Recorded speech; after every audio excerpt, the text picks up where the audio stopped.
for millions of years. On planet Earth, life has thrived for millions of years. Creatures big and small have found ways to adapt and evolve to flourish in all types of environments. From barren wastes to lush forests, life can be found. Earth has homed these creatures since the dawn of life itself. Only until very recently, things have changed. New life forms have appeared all around the globe and completely changing the balance of nature and what we know about evolution itself. That is why we, at National Living Meat Research,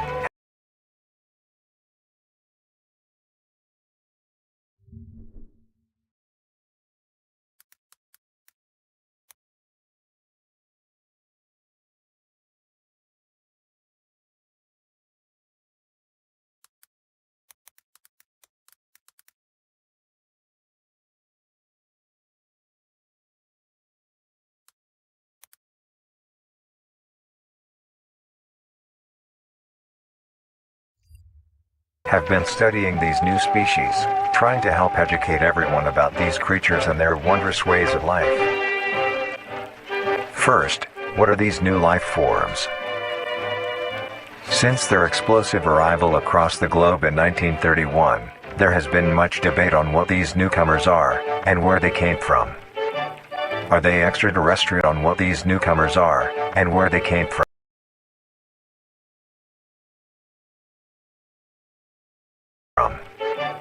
Are they extraterrestrials coming to invade Earth? Or are they demons who come from hell to purge humanity? From what our scientists have discovered, no. The origins of these creatures are solely to Earth, miraculously out of nowhere. We don't know why or how, but one thing is for certain, Earth is now their home. What these creatures are is mysterious and still not well known today. But here is what we do know. These creatures are comprised mainly of muscle tissue, organs, and bones. They greatly resemble animals with no skin, or store-bought meat. Because of these characteristics, they have been named accordingly as vita carnis. The carnis species consume decaying, organic matter, but their main diet is composed of raw meat, not including their carnis relatives. The carnis only appear in places where there is an abundance of crawl, which leads to the first creature of the carnis species, the crawl. The crawl is a growth of meaty tendrils that closely resemble the small intestine, the only difference being the dark red coloration. These tendrils grow in a similar pattern as vines, mold, or fungi. A primary stem structure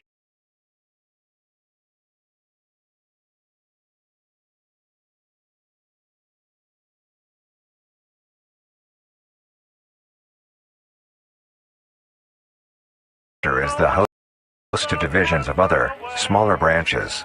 In each tendril contains a variety of veins, arteries, and other similar organs used to transport nutrients absorbed from its surroundings. The ends organs used to transport nutrients absorbed from its surroundings. The ends of these tendrils are equipped with organelles used to absorb water and organic matter necessary for growth on soil and processes it is. Organic materials is mainly found in dirt and soil on surrounding surfaces. Using its root-like tendrils, it absorbs the material and processes it into usable energy. Although, the crawl also obtains energy through another means. Using a sophisticated form of photosynthesis, the dark pigmentation of the smaller branches is ideal for absorbing sunlight, and therefore allowing solar energy to fuel the crawl's growth.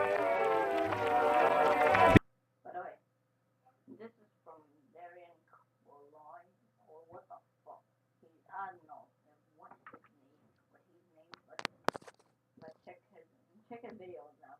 1321. I think there's going to be like a series, like a one. Because of its efficiency, it thrives in almost all types of environments, easily allowing it to spread across the world, and can be found in almost all types of environments, easily allowing it to spread across the world, and can be found pretty much anywhere. Its recent inclusion in the ecosystem has caused many major changes in nature's balance. One may assume that the crawl's presence may outcompete any other competitors, but due to its unique life cycle, where old branches fall off and decay into nutrient-rich compost, all forms of life seemingly flourish instead. The crawl's abundance grants plenty of nourishment to all animals, from plants feeding on the decayed crawl, herbivores thriving on increased plant population, and carnivores feeding on both the abundant prey, and are able to eat the crawl as well. The presence of all these animals leave behind waste, which will be broken down and consumed by the crawl, and the cycle begins again. This form of symbiosis leads to an environment where all populations thrive. Humanity also uses the crawl to our advantage. Because of the supernatural rate of growth and its richness in nutrients, it has been sustainably cultivated into domestic farms.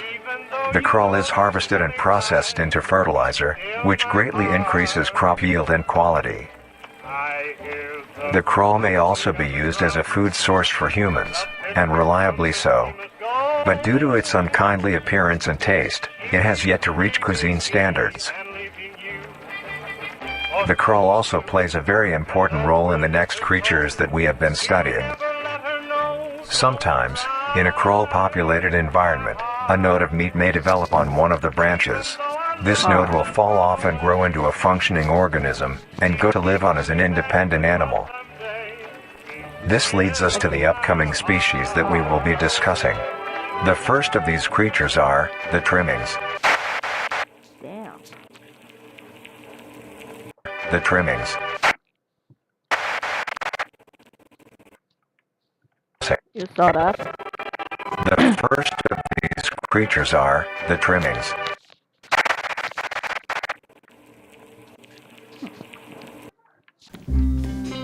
Zeit für Vintage? Wir haben doch alle zu viele Klamotten. Wie zum Beispiel Jeans in allen Schnitten.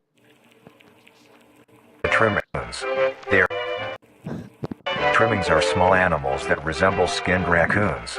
They are commonly known to have a plump body, round head, small eyes, nose and ear holes, and an agape mouth.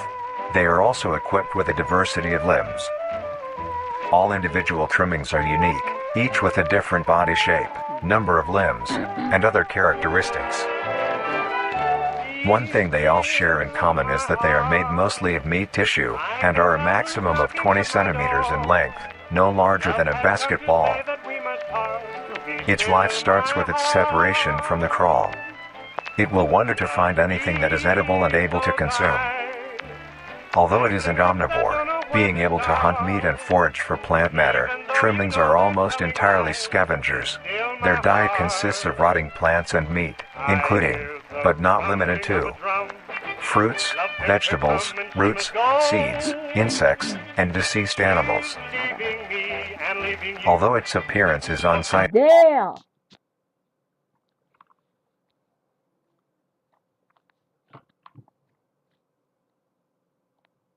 I gotta look that up. it is a Shit. Okay, these all are. cowardly creature, only fleeing, screeching, and hiding when threatened. Because of its lack of defensive traits, it lies near the bottom of the food chain, making it easily overpowered and picked off very regularly by predators. Naturally, its population would eventually die out. This is not the case. The crawl constantly produces a large quantity of trimming nodes, keeping up their numbers. Naturally, trimmings can be found wherever there is abundant crawl. Yep. I'm cooked. Trimmings grow at a decent pace, reaching maturity at around 7 months, having a maximum lifespan of 2 to 4 years. That means like a pet. Okay, like Although they are plentiful, humanity has no proper way to implement trimmings into society. Their overabundance has even considered them pests, due to them digging through trash bins and making excessive noise at night. Besides all of this, some people still keep trimmings as pets, and relatively domesticate them. Nuisance or not, trimmings are a wondrous creature. From their plentiful numbers, to their skittish nature, they are truly a thing to behold. The next species on our list is the meat snake. Meat snake. That means he like eats meat or something. Or eats meat.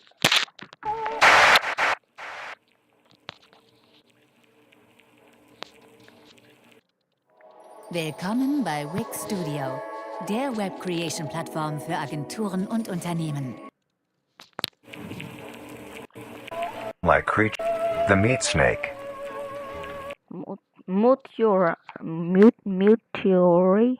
Meteori carnis. The What meat the snake fuck? is a worm-like creature, made of a variety of types of meat. First of all, I ain't gonna skip that past this. And what the fuck? Coated in a transparent, skin-like membrane.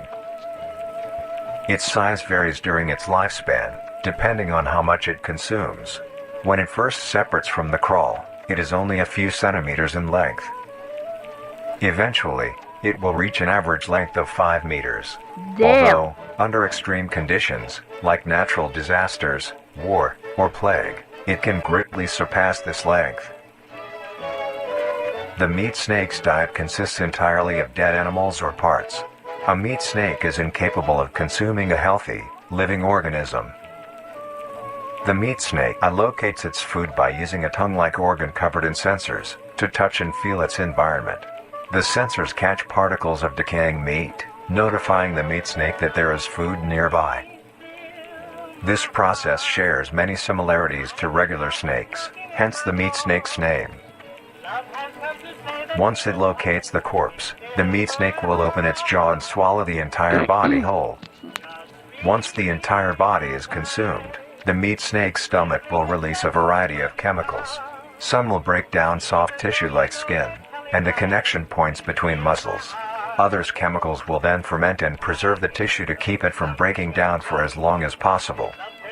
After that, the remaining flesh and bones will move along the meat snake's tract, and slowly be implemented into its own structure, extending the meat snake.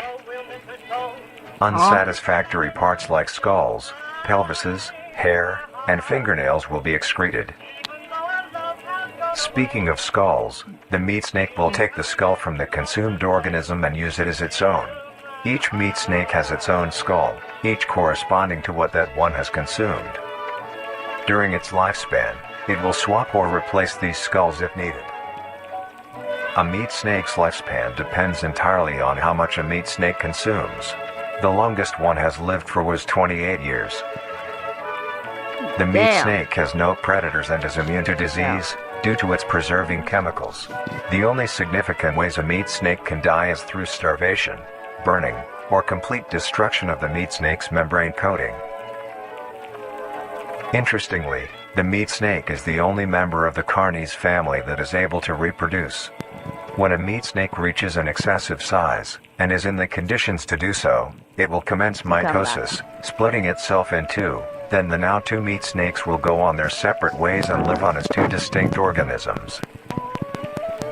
Meat snakes can only be found in moderate temperature climates, not too hot, not too cold. Their population depends entirely on the amount of corpses available. Where there is death, there are meat snakes. Humanity will use them to our advantage. Meat snakes are a very efficient and clean way of disposing of any meat products. The preserving fluid within the meat snake's body disinfects the carrion, preventing the spread of disease. Humans use meat snakes in butcher shops as a waste bin, dispose roadkill, within war on the battlefield to dispose of festering bodies and parts, and within zoos to dispose of deceased animals. They are extremely tame, not caring if any creature is around them, only acting defensively when it is within consuming a meal. This means they are very easy to tame. Overall, meat snakes are a marvelous creature with a very interesting way of sustaining itself. It is an amazing experience to encounter one, as long as you don't mind the smell. Our next creature is the mimic.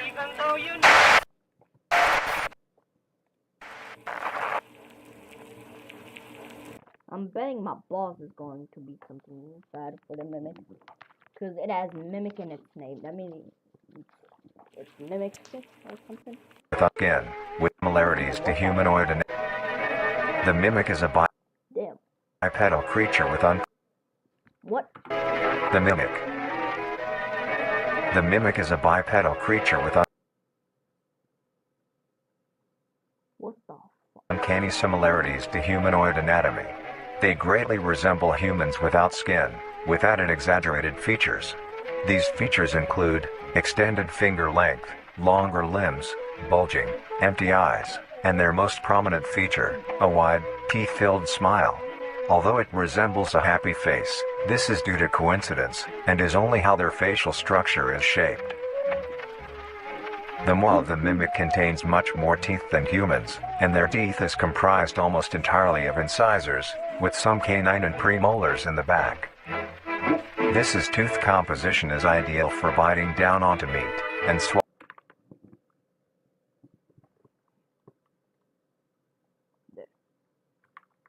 swallowing Chuck's whole. A mature mimic's diet is comprised entirely of human flesh.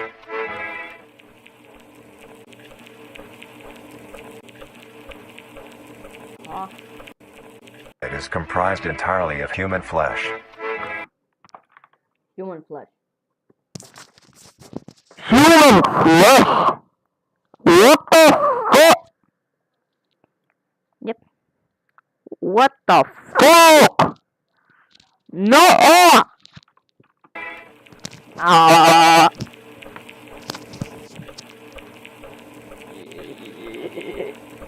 Because of this, they are found solely around human-populated areas.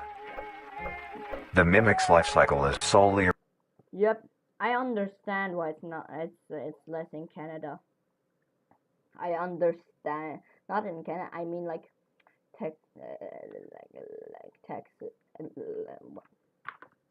1 second.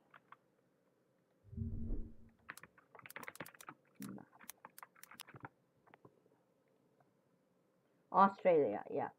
I know why. These things be fighting Around human-populated areas. The mimic's life cycle is made of around human-populated areas. I'm dead. The mimic's life cycle is made of 3 stages. In the first stage, a young mimic separates from the crawl. They closely resemble their trimming relatives, but are thin, sleek, and only have 4 appendages. In this stage, the young mimic will hunt small animals, moving on to larger and larger as they grow. Once large enough, it will begin metamorphosis into the next stage of life. Once fully transformed, it will resemble the description mentioned in the beginning.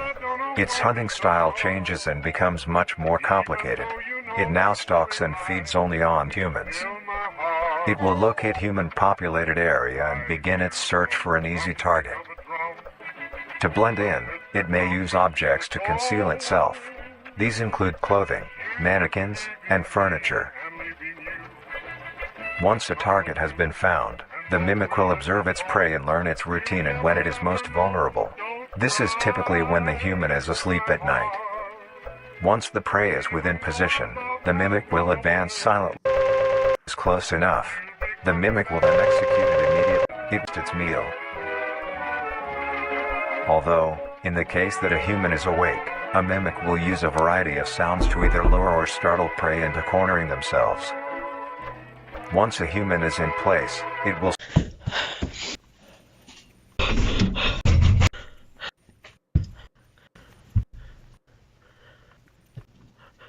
Damn.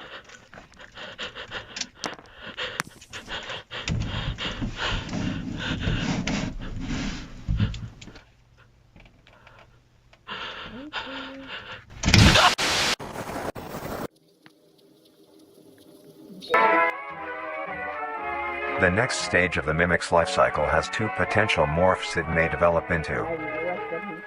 If a mimic has a consistent supply of food, What about it's going to be called the elder? Because it's like an elderly. it will develop more human-like features.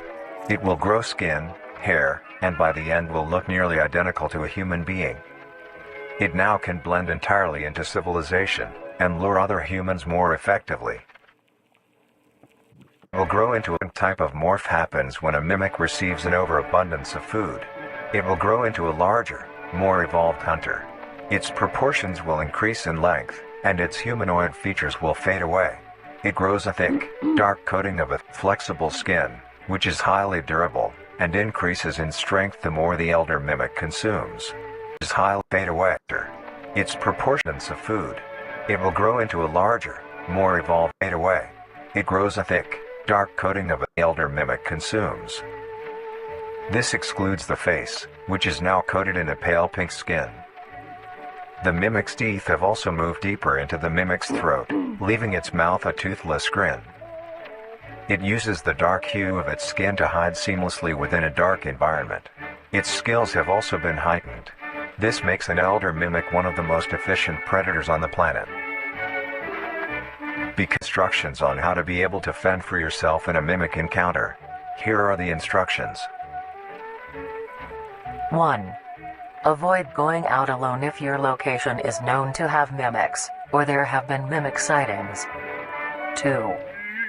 If you encounter a stationary mimic, seemingly unfazed by your presence, quietly leave the location and alert your local authorities. 3. If pursued by a mimic, get yourself into a position where you are able to flee. Mimics will rarely attack if a person has a clear escape route. 4. In the event that you have been face and vulnerable. 5. Make as much noise as you can to alert any other people. 5. If you have a weapon, do not use it.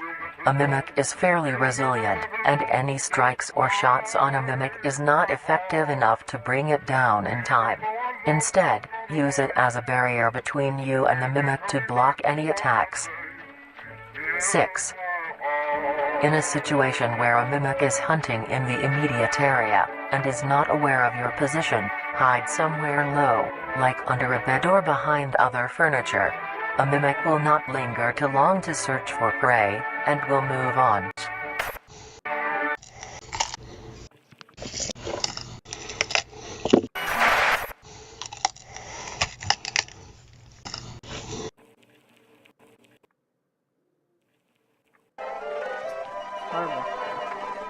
The harvester is a large, bulbous mass, with a large amount of tendrils spreading from the base.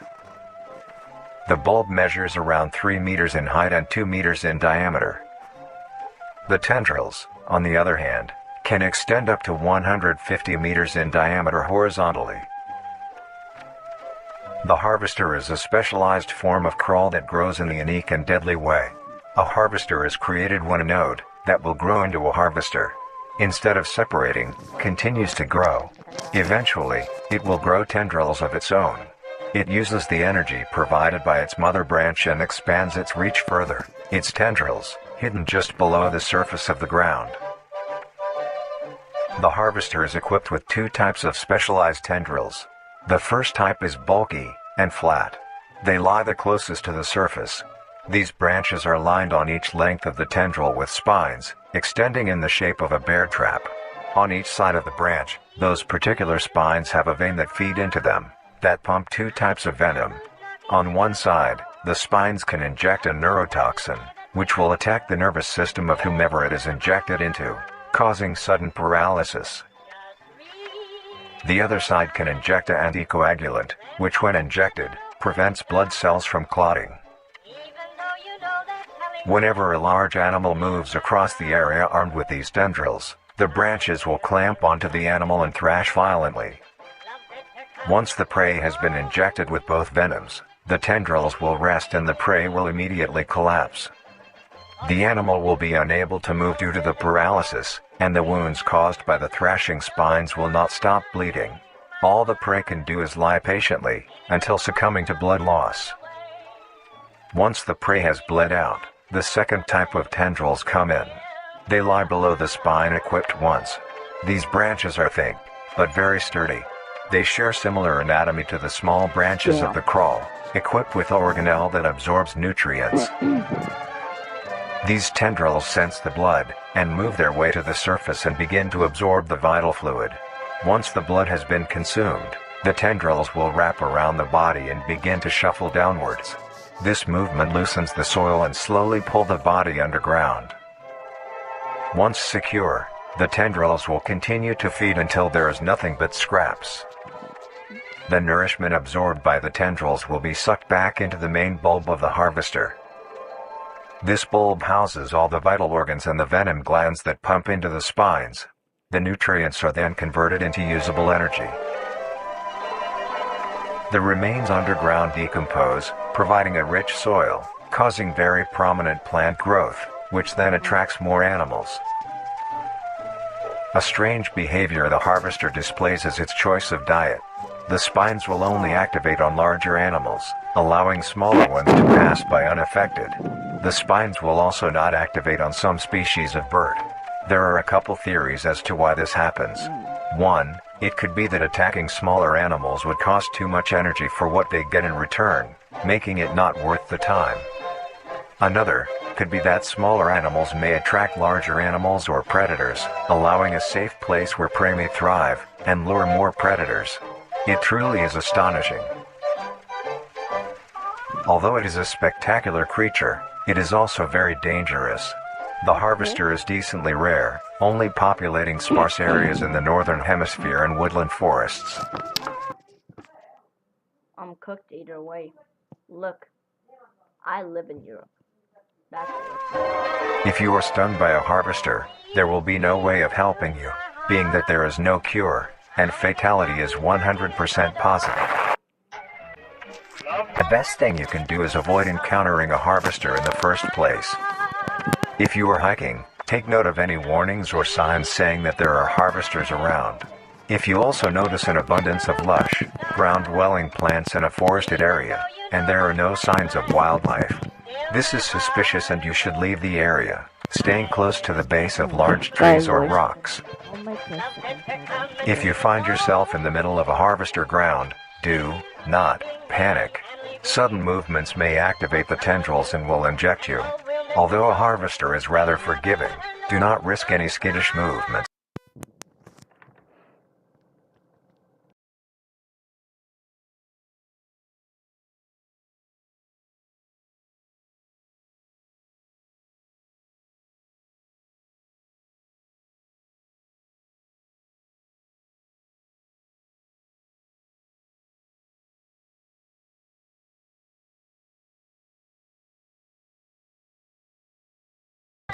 Remain calm.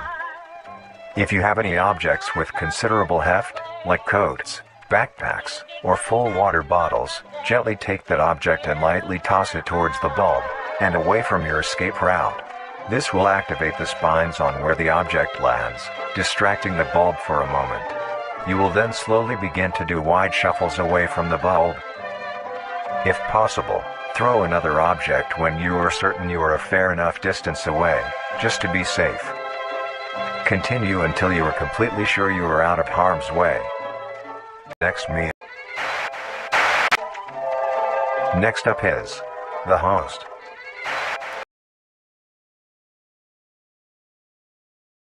Okay, guys, I'll make a part 2 like when I have enough time to do this. It's like 1953, not 35. That means like how do you call it? 7:35 a.m. p.m. I mean. Bye, guys. Have a good day. Have a good night. Have a